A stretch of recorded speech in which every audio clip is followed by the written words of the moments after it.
What you know about rolling down in the deep? When your brain goes numb, you can call a mental freeze. When these people talk too much, put that shit in slow motion. Yeah, I feel like an astronaut in the ocean. Yeah.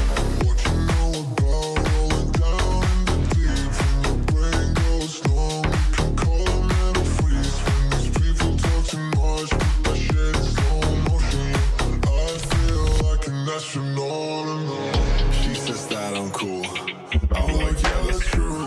I believe in G.O.D. Don't believe in T.H.O.D. She keep playing me down. I'ma play her for fun. Don't really know my mental. Let me give you... Hi, this is John Cohen. Welcome to another episode of Webb of Deception. I'm joined once again by Jason Goodman. Jason, thanks for joining me.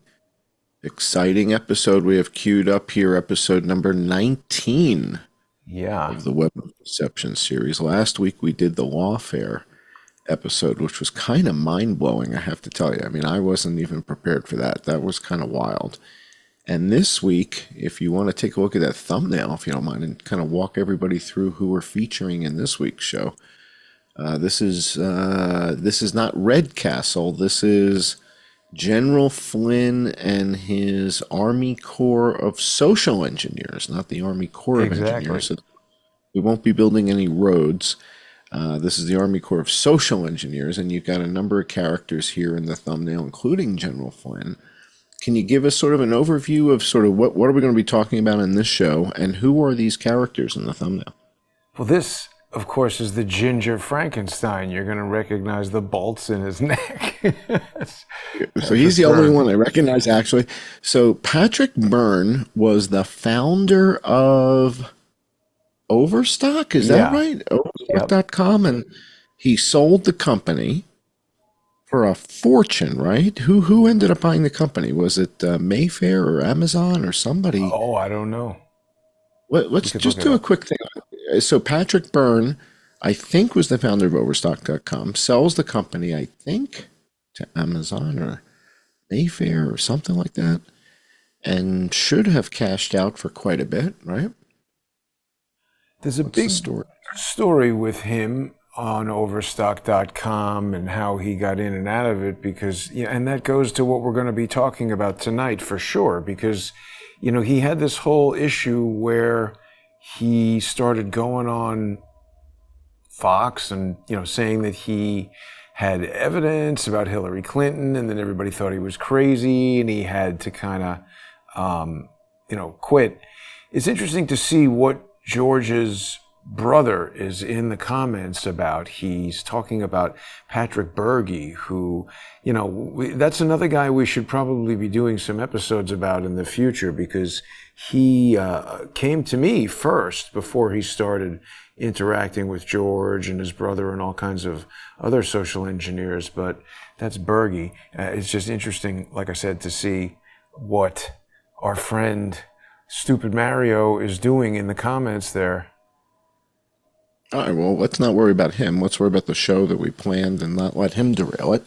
So you've got Patrick Byrne, who takes over. It looks like he's not the founder of Overstock. He takes over the company, right? Yeah, it says he took over the company and changed the name. And then I'm curious, can you do a quick search on Overstock? Wait, let's just focus on that for a second, because that's interesting. Started in 1997 by Robert Brazel and originally called D2 Discounts Direct. It was an online seller of surplus merchandise, which up until its failure in 1999 was taken over by Patrick Byrne, who changed the name to Overstock.com. The company went public in 2002 and achieved profits in 2009, reported its first billion-dollar year in 2010. So he's another one of these tech billionaires. Right, but I'm curious about the acquisition. I want to know who bought it. Oh, Bed Bath. No. So they bought Bed Bath & Beyond. Let's see. If Judge approves Overstock's purchase of Bed Bath & Beyond in 2023, but that's after he sold the company. Because they went bankrupt They're buying the bankruptcy of Bed Bath and Beyond. Well, let's just take a look. So, who acquired Overstock? These are good questions, even though it might seem like we're not getting to the point, because it's, we don't know all the, It just says Bed Bath & Beyond, formerly known as Overstock.com. What? Acquired the brand. Interesting. So Overstock acquired Bed Bath & Beyond, and they figured, hey, let's take over that brand name, I guess. This is a whole separate thing to investigate. Yeah. What? All right, but he is a key player here in the Michael Flynn circle. And if you simply go to Wikipedia and you look up Patrick Byrne, you're going to see a very interesting name is going to pop up that might actually be on the thumbnail. And so I think that's important. So this kind of sets it up and starts to weave the web. So that's where I got his Frankenstein picture from. Okay, so right from the Wikipedia page, if you look in the first paragraph, he eventually resigned as CEO in August of 2019 during Crimson Contagion, following revelations that he'd been in an intimate relationship with Russian agent Maria Butina. And I'm sure you're going to tell us a little about Maria Butina and who she is and her role in this thing. Right. She's not in tonight's thumbnail, but, this is not the first time we've discussed the Ginger Frankenstein. We spoke about Maria Butina last time we spoke about these guys. The reason why I've got the Ginger Frankenstein in tonight's thumbnail is because, people who have been following on X, the X Twitter, the platform formerly known as Twitter, if it was Prince, I was going kind of viral this week with this interview with Felix Sater in the park. I was down at the trial speaking to Andrew Giuliani, and I was telling him that, looking at all this public domain evidence, it occurs to me that I believe Michael Cohen is an FBI UCO. And again, when I use that term, John, UCO means undercover operator. I read it in a lawsuit, United States, a criminal action, United States versus Adam Dean Fox. And in that, his lawyer is cross-examining these FBI agents about the use of undercover operatives.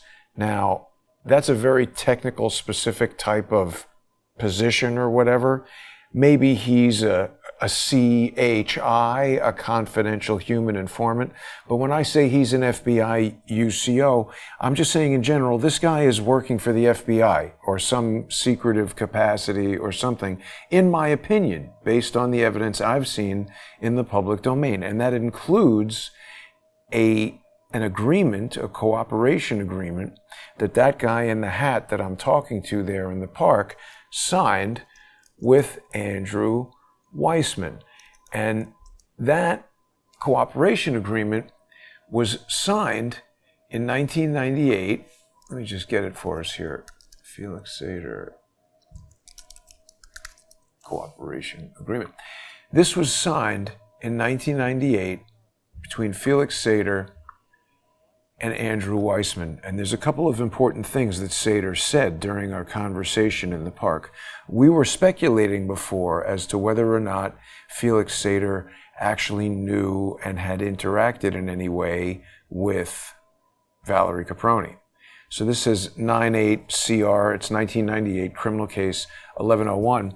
And the thing is, this is signed between Felix Sater and the supervising assistant U.S. attorney, Andrew Weissman. Here's Felix Sater right here. This is signed December 10th, 1998. And viewers will recall that Valerie Caproni left her position as the head of the organized crime unit in the Eastern District for New York U.S. Attorney's Office just about 2 months before this, in September 1998. But I asked Felix Sater a couple of pointed questions, and obviously, this should be obvious, but he's confirmed it now.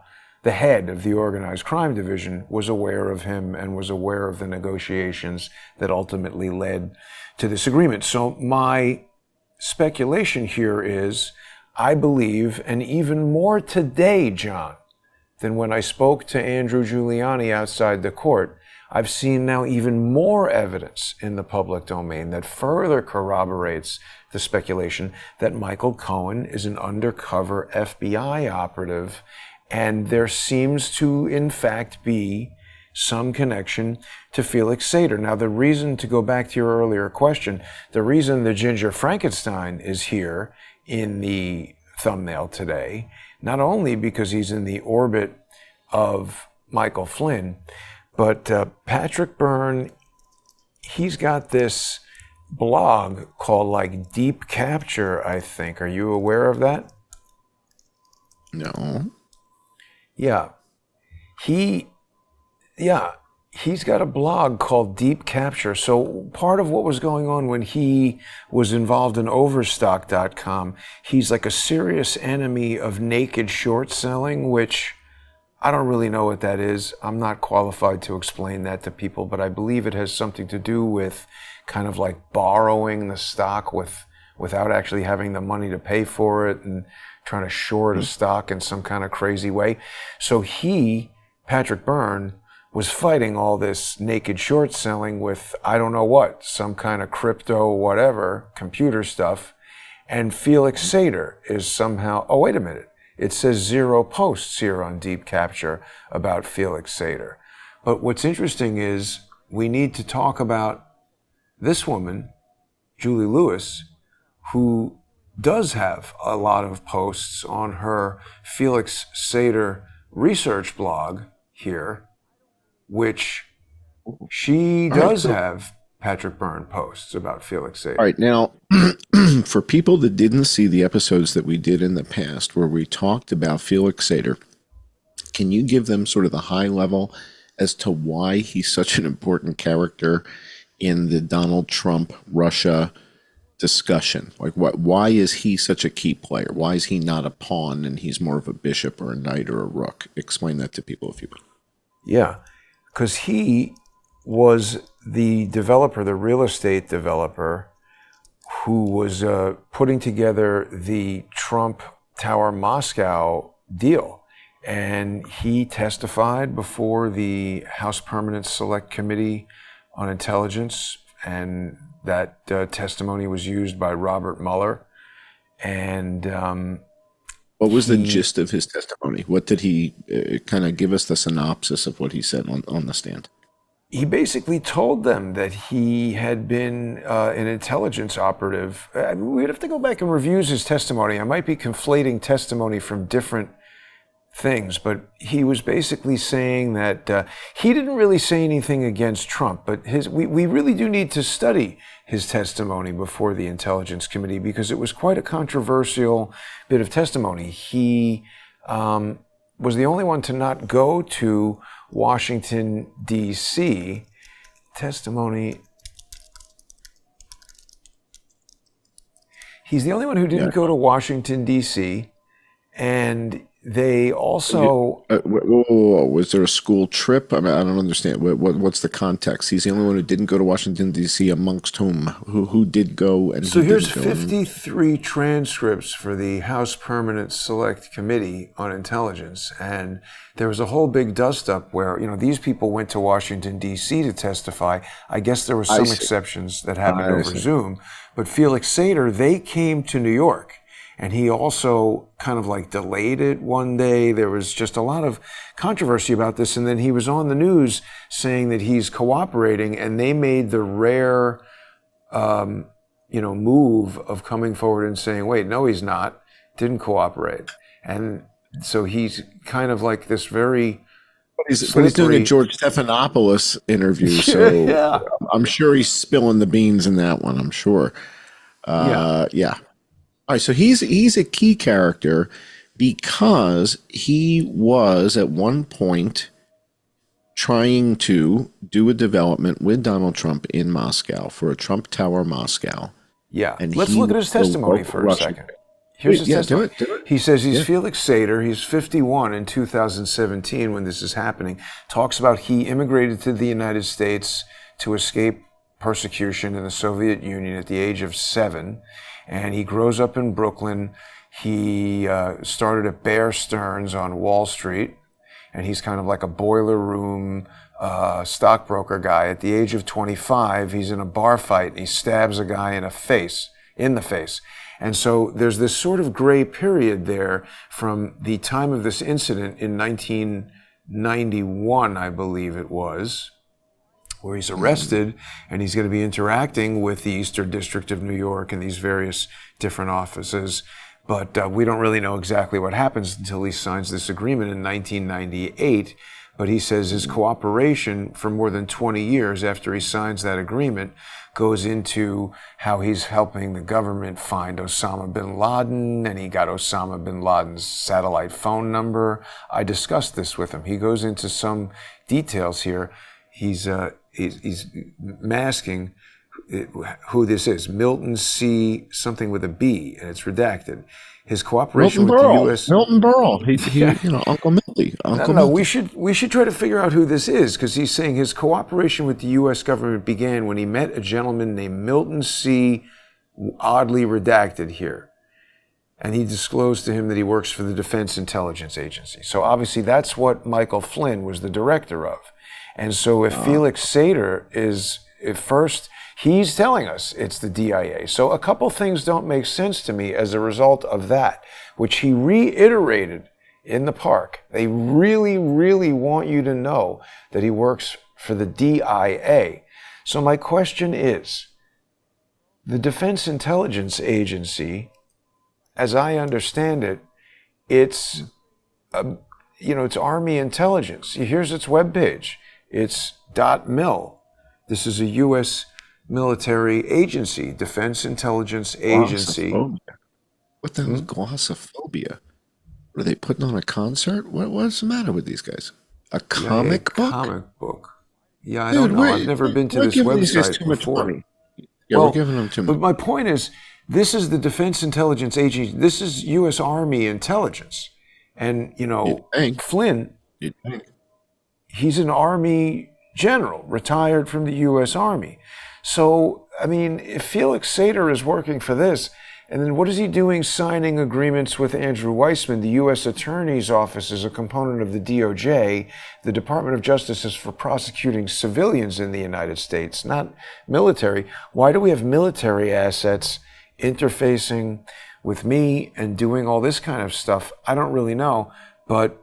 Can you play 30 seconds or so of your conversation with him in the park and maybe set it up and explain where were you and how the hell do you bump into Felix Sater outdoors in New York City? How does this come about? Before you play the 30 seconds or so of this conversation. That was carefully arranged, and we need to go through all of this stuff on this Twitter timeline here. Not all of it, but a lot of it, because it's pretty important and pretty crazy what happened. But this was years of trying to get Felix Sater to speak to me. It took a lot of work to do it. And what basically happened was, I've gone down to this courthouse, I don't know how many times, but it's very difficult to get in. Very difficult to even get to an area where you can speak to anybody of any importance. And I just... This is New York City. This is New York City, right? Yeah. That's the Superior Federal Court? No. Superior Court? State Court. No? Yeah. State Court. Okay. And so, but this is where Trump's trial is going on, and it's locked down like Fort Knox. And so just one of the days that I went there, for whatever reason, I guess Trump had left already, the cops left, and this area was open, and Andrew Giuliani was still there. And I went over to him, and I've met him a few times now. I would say, I don't think he knows my name, but he basically is like, hey, buddy. He recognizes you. Yeah. Yeah, he recognizes you. Yeah. Right. Yeah. And so he was talking to me, and, I just basically said to him, Michael Cohen is an undercover FBI asset. And I didn't even know then what I know now, because since then, we've been hearing on the news and also in Congress, Michael Cohen's former attorney, this guy named Robert Costello, has come forward, and he said all these different things that Michael Cohen told him. And what's interesting is, I believe there's an angle there that Mr. Costello hasn't seen yet. He was the target of Lawfare. Because it's interesting. Costello, we'll talk about all of this when we get to that. We're going to have a very, very good sponsor-exclusive show today when people join us on subscribestar.com/IamJohnCullen, patreon.com/IamJohnCullen. odyssey.com/@crowdsourcethetruth, crowdsourcethetruth.substack.com, and Subscribestar and Patreon/crowdsourcethetruth. Because what he's done is he's basically come forward and corroborated essentially exactly what I was saying. When you are a billionaire, it's a fairly common occurrence that wackos come out of the woodwork and contact your attorney saying, hey, I'm going to sue your guy, claiming all kinds of lies. And the attorney says it's not true, and the other attorney says, well, my client thinks it is, and we think we can prove it in court. And it's an extortion plan to try to get money from the billionaire. Now, here's the thing. I don't think that was actually happening. I think Michael Cohen opportunistically decided that that was going to happen.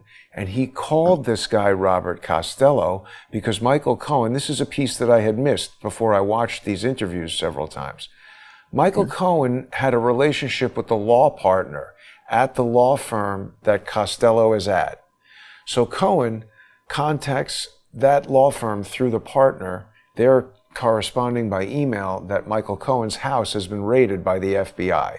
So Cohen calls Costello and the law partner to a meeting at the Regency Hotel, where Costello has just representing Cohen at this time. Not yet. Yes or no? It's the first meeting where he says, hey, I got a problem with the FBI. Come meet me at the hotel. I need to hire an attorney. So yes, kind of rough and tough. Rough and tough. What year was this with Cohen? Cohen reaches out to 2018. I think he said it's April 2018. So this is, again, now remember, Trump is president.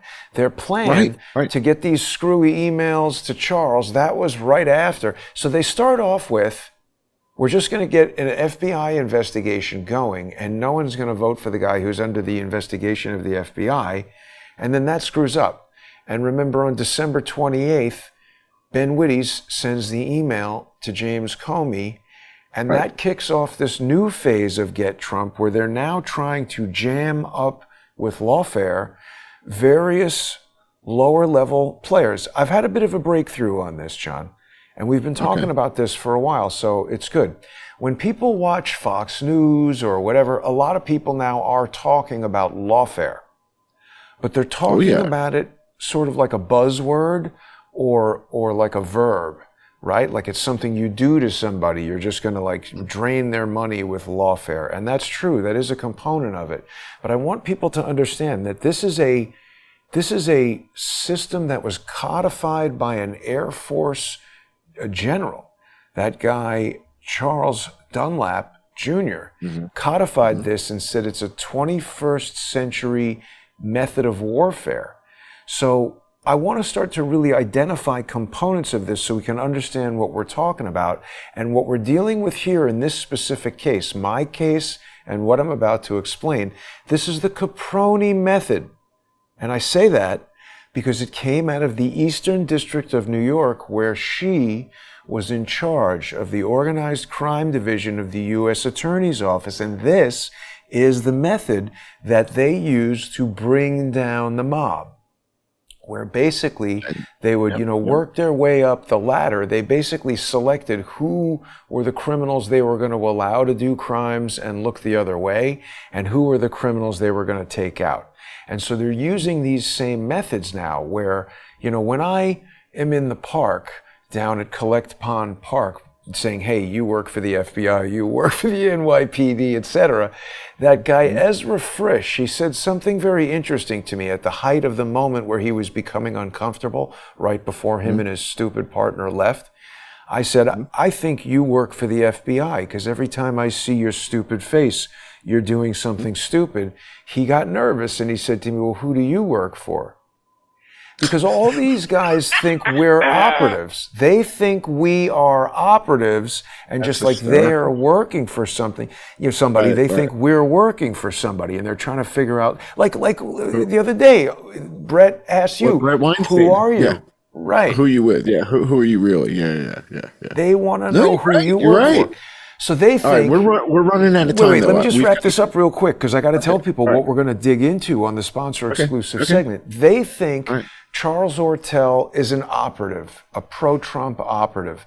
Peter Smith is an operative. Jerry Corsi, operative. Roger Stone, he kind of is an operative. So my point is, their idea was, we're going to jam up these low-level operatives, and, we'll get Peter Smith to give these 33,000 stolen emails to Charles. Then when the FBI meets Charles at the Roosevelt Hotel, and they're like, oh, we have but Charles never took the emails. This was their plan, but it didn't work. They wanted to say, oh, you have these emails. These came from Russia. We're doing not a criminal investigation. We're doing a counterintelligence investigation, and now you're jammed up. And then we want you to, you could just say, you could plea, you sign a plea deal with us. Here's what you're going to do, operative that we have jammed up. You're looking at 12 years in jail for this national security violation of stolen Russian whatever. But or if you sign this plea deal that just says you lied to the FBI and it's 1 year charge and we'll give you probation, you'll be out of jail on Saturday, you just have to tell us that you lied and that Trump did X, Y, and Z. And then we're going to use that testimony against him. And they wanted to work up through the ladder. So what I figured out from watching Mr. Costello's interviews is that they knew, just like they could look at my social media profile and know, this guy knows Lee Stranahan. Let's dangle with George. Hey, who knows Lee Stranahan? And let's see if he takes the bait. They said, this guy knows Rudy Giuliani. Let's go to him and say, Michael Cohen is jammed up and needs an attorney, and we'll draw him into this meeting. And when people join us on the sponsor exclusive segment in 5 minutes, we're going to go into who all these other people are because it's stunning. And I'm going to explain exactly what I've figured out with this guy, Robert Costello, Michael Cohen. I'm ready to say he is an undercover operative. And I believe so. I'll tell you what, I'm ready to tell you, I think we have significant evidence that Patrick Byrne is as well. I'll show that to the patrons when we get to patron only. And you're going to play a little bit of that clip of the conversation of you and Felix Sater in the park, the Russian real estate developer that was about to partner with Trump on the Moscow Trump Tower. You corner him in the park and the guy talks to you. I want to hear what he had to say. Share that with our patrons in just 5 minutes. I'm John Cullen. This has been Web of Deception. We'll be right back in 5 minutes with our patrons. Thanks for joining.